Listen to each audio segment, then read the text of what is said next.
Hello students, this is your Uma ma'am and today we are going to have your another class of another video for ETP, and in this we are going to know about factors affecting market assessment. Before the for assessing the market, we have to know some factors which are very much essential. There are many factors which affect the market assessment. Some of them are as follows. बहुत सारी बातें होती है जिनको पहले अपना product शुरू करने से पहले मार्केट में जा कर के जानना जरूरी होता है. इनमें से कुछ इस तरह से है. सबसे पहला वाला है micro environment. Here the entrepreneur studies all those forces which affect the customers of the company even though they are external, like supplier, middlemen, competitors, etc. These factors cannot be controlled, but they are more effective than macro forces. Market में जब आप किसी भी product के बारे में जब market के बारे में जानना चाहते हैं तो बहुत सारी ऐसे बातें होती है जो कंट्रोल में नहीं होती है, एंटरप्रेन्योर के कंट्रोल में नहीं होती है, लेकिन वो उस प्रोडक्ट के या उसके मार्केट को बहुत प्रभावित करती है. इसमें जैसे है कि मिडलमैन है, सप्लाई मिडलमैन, मतलब वो बीच के व्यक्ति जो आपके प्रोडक्ट के लिए रॉ मटेरियल सप्लाई करते हैं या कुछ और चीज़ों का सप्लाई करते हैं. ये आपके अगर सही तरह से आपको इंफॉर्मेशन नहीं मिले या आपको वक्त पे अगर प्रोडक्ट सप्लाई नहीं करे, रॉ मटेरियल सप्लाई नहीं करे, तो आपको बहुत एंटरप्रेन्योर को बहुत दिक्कत हो सकती है. इसी तरह से कॉम्पिटिटर्स. हर मार्केट के लिए बहुत तरह के कॉम्पिटिटर्स होते हैं. हर प्रोडक्ट के अनेक कॉम्पिटिटर्स होते हैं. उनके साथ में उनके बारे में जानना भी बहुत ज़्यादा ज़रूरी होता है, क्योंकि वैसे तो वो अपने प्रोडक्ट के लिए काम कर रहे हैं और उनको आप कंट्रोल भी नहीं कर सकते हो. वो अपने प्रोडक्ट को अपने हिसाब से ही बेचेंगे, उसके लिए आप कोई कुछ नहीं कर सकते, लेकिन द एंटरप्रेन्योर कुछ नहीं कर सकता, लेकिन इसके बिजनेस को वो बहुत प्रभावित करते हैं. इसीलिए इस बात का ध्यान रखना बहुत ही ज़रूरी है कि कॉम्पिटिटर्स कौन है, कैसे हैं, क्या है, इन सब चीज़ों को बारे में जानना बहुत ज़रूरी है. दूसरा होता है supplies. Suppliers are the most important persons in the success or failure of an enterprise. So the marketing manager should concentrate on regular supply of the products. Suppliers जो होते हैं, प्रोडक्ट को सप्लाई करने वाले, ये आपके बिजनेस को, entrepreneur के बिजनेस को बढ़ाने में या घटाने में या उसका बहुत अधिक नाम कमाने के लिए ये बहुत मददगार होते हैं.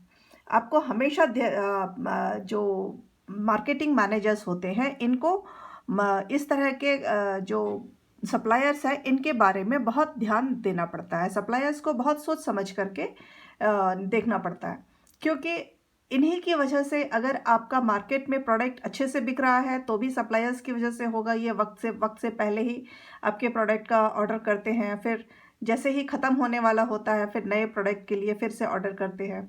अगर ये लोग सही तरीके से काम ना करें तो आपका प्रोडक्ट बहुत अच्छे से मार्केट पे रेगुलरली नहीं उपलब्ध होगा, और अगर रेगुलरली प्रोडक्ट आपका उपलब्ध नहीं होगा तो मार्केट में एंटरप्रेन्योर का नाम खराब हो जाता है. एंटरप्रेन्योर के प्रोडक्ट को फिर लोग पसंद नहीं करते हैं. इसलिए सप्लायर्स को जानना और उनके साथ में हम उनके बारे में ध्यान रखना बहुत ही ज़रूरी होता है. तीसरा हमारा है marketing intermediaries. They are the independent people who help increase the sales. They are of two types, wholesalers and retailers. Market intermediaries कौन होते हैं? ये या तो होलसेलर होते हैं या रिटेलर होते हैं. ये क्या करते हैं? इंडस्ट्री से डायरेक्ट कारखाने से मटेरियल प्रोडक्ट को लेके आते हैं एंड प्रॉफिट पे उसको फिर से रिटेलर को बेचते हैं, एंड रिटेलर फिर प्रॉफिट पे उसको डायरेक्ट कस्टमर को बेचता है.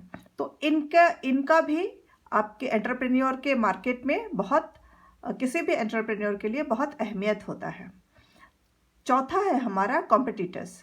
Marketing strategies and decisions affects the customers as well as the competitors. Marketing के तरीके जो होते हैं या उस पर जो भी हेरफेर बदलाव किए जाते हैं, ये सारी चीज़ें जो हैं बहुत ज़्यादा प्रभावित करती है आपके सेल्स में कस्टमर्स को एंड साथ ही साथ कॉम्पिटिटर्स को। आप अगर अपने प्रोडक्ट का दाम ज़रूरत से ज़्यादा बढ़ाते हैं या एंटरप्रेन्योर अपने प्रोडक्ट का दाम ज़रूरत से कम रखता है तो उसी का नुकसान या दोनों तरह से नुकसान हो सकता है। बहुत अधिक रखने से भी कस्टमर्स दूसरे एम्प्लॉयज़ के दूसरे प्रोडक्ट के पास चले जाएंगे क्योंकि वहाँ प्राइस डिफेशन होगा, क्योंकि आपका मार्केट में कंपटीशन बहुत है। तो एंटरप्रेन्योर को पहले ये देखना होता है कि उसके मार्केट में उसके प्रोडक्ट का कंपटीशन कितना है और वो किस हद तक उनके लिए उनके प्रोडक्ट्स को प्रभावित कर सकता है। पांचवा है customer. Generally customers are divided into 5 categories. They are as follows. Customer एक डायरेक्ट फैक्टर है जो आपके हर एंटरप्रेन्योर को प्रभावित करता है। कस्टमर्स को 5 तरह के कस्टमर्स में बांटा गया है। पहले वो कस्टमर्स है consumer market. They are the persons who buy products for personal use. ये ऐसे कस्टमर्स हैं जो खुद के लिए ही अपना प्रोडक्ट खरीदते हैं। जो खुद के लिए खरीदते हैं वो बहुत मिनिमम अपने ज़रूरत के अनुसार ही उसको खरीदेंगे। दूसरे वो है industrial market. These are the organizations who buy products for production in future, not for the present. ये ऐसे कस्टमर्स होते हैं जो आपके प्रोडक्ट को खरीदते हैं, जो किसी भी एंटरप्रेन्योर के प्रोडक्ट को खरीदते हैं इमीडिएटली उसका इस्तेमाल करने के लिए या इमीडिएटली उसको यूज़ करने के लिए नहीं, उसको फ्यूचर के लिए खरीदते हैं। फ्यूचर में मतलब आज दाम कम है आपके प्रोडक्ट एंटरप्रेन्योर के प्रोडक्ट का, तो वो आज इसको खरीद लेंगे और अपने गोडाउन्स में रख करके वक्त आने पर फिर उसका सेल करेंगे। इस तरह के जो कस्टमर्स होते हैं इनको इंडस्ट्रियल मार्केटिंग कस्टमर्स कहते हैं। तीसरा है resellers. Reseller market are the persons who purchase the products and resell them for profit. They may be wholesalers और रिटेलर्स। रीसेलर्स क्या है? कारखाने से पहले खरीद लेते हैं फिर उसको वापस से बेचते हैं, उसमें कुछ प्रॉफिट डाल करके। जैसे कारखाने से जो भी प्राइस होता है वहाँ से पूरा लॉट एक साथ होलसेलर खरीद लेता है, फिर उसमें से कुछ हिस्सों के अनुसार उसको थोड़ा और प्रॉफिट के साथ में रिटेलर को बेचता है। रिटेलर उसमें थोड़ा और प्रॉफिट डाल करके कस्टमर को, इंडिविजुअल कस्टमर को उसके रिक्वायरमेंट के अनुसार बेचता है। इस तरह के कस्टमर्स को हम रीसेल मार्केट या मार्केटिंग असेसमेंट कहते हैं। इसके बाद में है government market. The government agencies and officers which buy the products and sell them to consumers come under this group. ये ऐसे है, कई सारी ऐसी वस्तुएं होती हैं जिनको गवर्नमेंट के एजेंसीज खरीदती हैं। गवर्नमेंट इसको खरीद लेती है फिर उसको ज़रूरत के अनुसार उसको पब्लिक को बेचती है या कस्टमर्स को, जनरल कस्टमर्स को बेचती है। इसका सबसे अच्छा उदाहरण होता है मेडिकल शॉप्स। मेडिकल शॉप्स में क्या है, जो दवाइयाँ बनती है उसको सरकार ही खरीदती है और वो वापस अपने सब्सिडीज़ या उसके प्राइस में चेंजेस करके गवर्नमेंट उसको फिर अपने दुकानों पे बेचती है। ये सब मेडिसिन सबसे अच्छा एग्जाम्पल होता है गवर्नमेंट मार्केट का। इसके बाद में international markets. Here the consumers are from other countries. They may be consumers, producers, resellers. यहाँ पे इंटरनेशनल मार्केट ऐसा जगह है जहाँ पे बाहरी कंट्री के लोग भी यहाँ पे अपना प्रोडक्ट से खरीदना या बेचने का काम करते हैं। आप एंटरप्रेन्योर के प्रोडक्ट्स को दूसरे कंट्रीज से आकर के या तो ये होलसेल में भी खरीदेंगे या रिटेल में भी खरीदेंगे, किसी भी तरह से खरीद सकते हैं। इस तरह के कस्टमर्स को हम इस तरह के कस्टमर्स का जहाँ डीलिंग होता है उसको हम इंटरनेशनल मार्केट कहते हैं। अगला हमारा है public.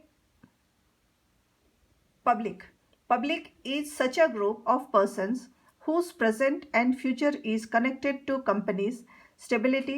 They help in attaining company objectives by buying companies' products. According to Cotter and Armstrong, public is of 7 types, which are as following. इनका कहना है कि पब्लिक 7 तरह की होती है। पब्लिक के ऊपर ही किसी भी कंपनी का प्रेजेंट और फ्यूचर दोनों निर्भर करता है। अगर पब्लिक डिमांड करेगी तो ही आप प्रोडक्ट बनाएंगे, एंटरप्रेन्योर प्रोडक्ट बना सकता है, वरना प्रोडक्ट नहीं बना सकता है। पब्लिक को 7 तरह के पब्लिक में बांटा गया है। आर्मस्ट्रॉन्ग एंड कॉटर ने पब्लिक को 7 अलग अलग तरह के कैटेगरी में बांटा है, जिसमें पहले पब्लिक किस तरह की होती है। पहली पब्लिक है financial public. from where the company receives finance like banks and shareholders etc.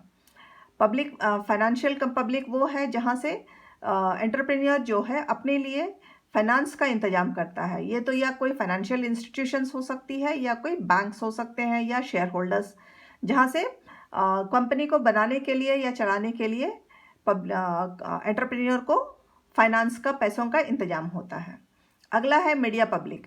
This public gives all types of knowledge and news to general public through journals, newspapers, radios, televisions etcetera. Media public ऐसा है, हम सभी जानते हैं कि journalist जो होते हैं या हम अखबारों में, टीवी में, हर जगह एडवर्टाइजमेंट देखते हैं। इस तरह का जो एडवर्टाइजमेंट देते हैं जिससे प्रोडक्ट के बारे में हमें पता चलता है। इस तरह से जो एडवर्टाइजमेंट बनाने वाले होते हैं ये सारा इंफॉर्मेशन पब्लिक को देते हैं प्रोडक्ट के बारे में, जो बहुत मायने रखता है किसी भी प्रोडक्ट के सेल्स पे। तीसरा है हमारा government public. Legal experts are of this category, they help in smooth running of the business. तीसरे है गवर्नमेंट पब्लिक। अच्छा, एक एंटरप्रेन्योर के लिए गवर्नमेंट पब्लिक से क्या काम? गवर्नमेंट पब्लिक में जो लॉयर्स होते हैं वो अधिकतर इस कैटेगरी में आते हैं। ये बिजनेस को चलाने के लिए, सरकार ने कहीं पे भी बिजनेस को चलाने के लिए अलग अलग बिजनेस के लिए अलग अलग पॉलिसीज़ बना के रखे हैं।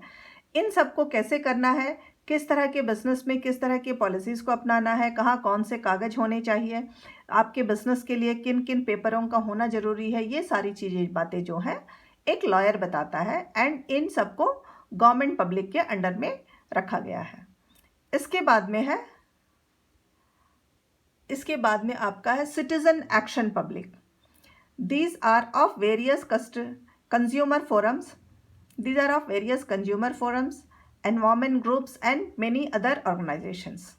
सिटीजन एक्शन पब्लिक ये वो पब्लिक होती है जो किसी भी फैक्ट्री को बनाने के बाद में उससे हमें क्या नुकसान हो सकता है उसके बारे में ध्यान देती है। जैसे कई सारे कारखाने ऐसे होते हैं जिससे वातावरण में बहुत ज़्यादा प्रदूषण हो जाता है, तो इस तरह की फैक्ट्रीज़ को नहीं बनाने का या उनके प्रदूषण को कम करने के लिए कैसे कम किया जाता है, इस तरह की बातों को जो करते हैं उनको हम सिटीज़न एक्शन पब्लिक कहते हैं। इसके अधीन होती है एनवायरमेंट ग्रुप्स जो वातावरण की रक्षा करने के लिए काम करती है। NGOs बहुत से होती है ऐसी जो वातावरण की रक्षा के लिए काम करती है, और बहुत तरह के अलग अलग संस्थाएं बनी हुई है जो इस तरह के कामों को ठीक से होने के लिए बताती है। उसके बाद हमारा पांचवा है लोकल पब्लिक।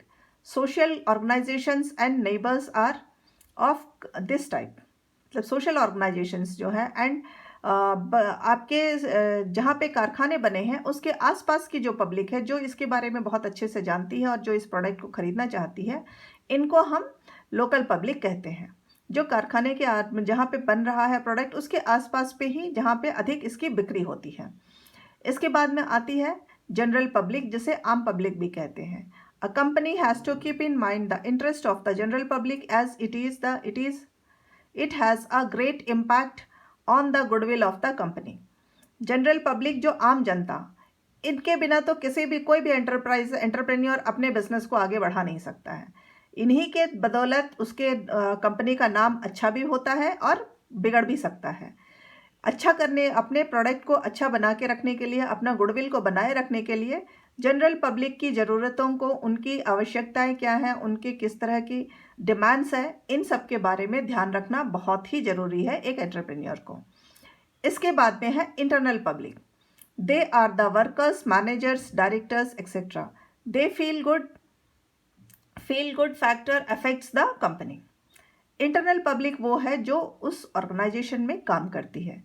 कोई भी एंटरप्रेन्योर किसी भी ऑर्गेनाइजेशन को जब शुरू करता है तो उसमें कई लोग काम करते हैं। अगर वो खुश नहीं रहेंगे तो वो खुशी खुशी काम नहीं करेंगे, तो प्रोडक्ट्स में काफ़ी सारे नुकसान हो सकते हैं। इसीलिए इसके अंदर में, कारखाने के अंदर जो काम कर रहे हैं, वर्कर्स है, मैनेजर्स है, डायरेक्टर्स है, इनका खुश रहना बहुत ही ज़रूरी है। आज के वीडियो के लिए इतना ही। अगला वीडियो मैं इमीडिएटली थोड़े दिनों में आपको देती हूँ। इसको पढ़ करके आप इस वीडियो को देखिए एंड अपने अपने रोल नंबर्स कमेंट सेक्शन में कल सुबह के 12 बजे से पहले डाल दीजिएगा। कल आपका जो ETP का क्लास है उसके लिए यही वीडियो है। इसमें जिसका जिसका अटेंडेंस